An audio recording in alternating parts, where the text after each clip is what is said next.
tahun politik 2024 ini, apa yang perlu diantisipasi dari kacamata pelaku kawasan industri di Indonesia dari segi tantangan, opportunity, dan lain-lainnya? Mungkin ke Pak Sandi terlebih dahulu. Ya, ya Pilpres khususnya secara langsung ini kan sudah berkali-kali ya diselenggarakan di negara kita, dan ya praktis memang sedikit ada ketegangan di dalam kurun waktu tertentu, namun toh akhirnya juga kembali normal-normal kembali gitu. Jadi kalau menurut kami sih kekhawatiran atau apapun atau mengamat-ngamati, menunggu, oke, tapi mungkin juga jangan terlalu berlebihan juga. Justru harusnya itu mengambil kesempatan ini untuk merencanakan sesuatu yang kemudian setelah pemerintah terbentuk, jelas, ya kita betul-betul langsung sudah lebih siap gitu.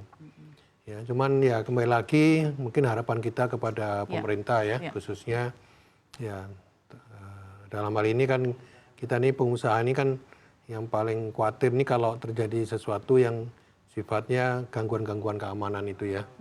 Jadi itu yang harus betul-betul dijamin ya, siapapun presidennya itu udah nggak boleh lagi terjadi peristiwa-peristiwa misalkan seperti tahun 98 misalkan itu ya.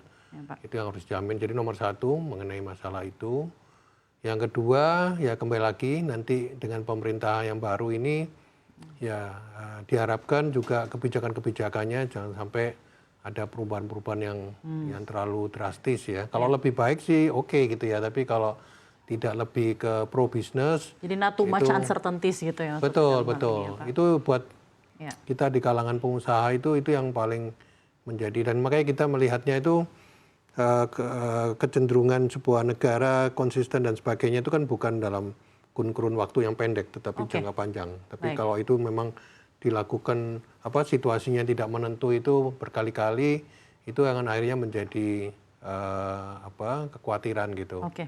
Saya rasa mungkin dua hal itu. Baik, terima kasih Pak Sandi, luar biasa. Silakan Pak Darmono, tahun 2024 aspirasinya, harapannya.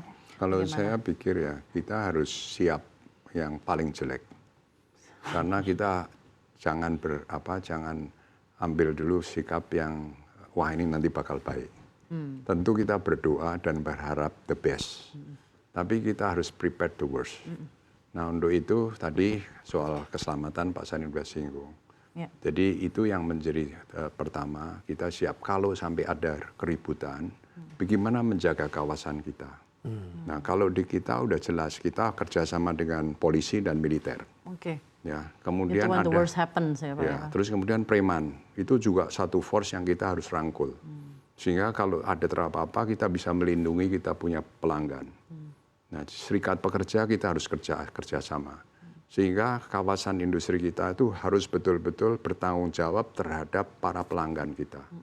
Kita tidak bisa berharap terlalu banyak kalau negara itu lagi kacau. Ya, kalau ada keributan politik, pengusaha ini kita bisa berharap banyak, kecuali kita baik-baik sama tetangga.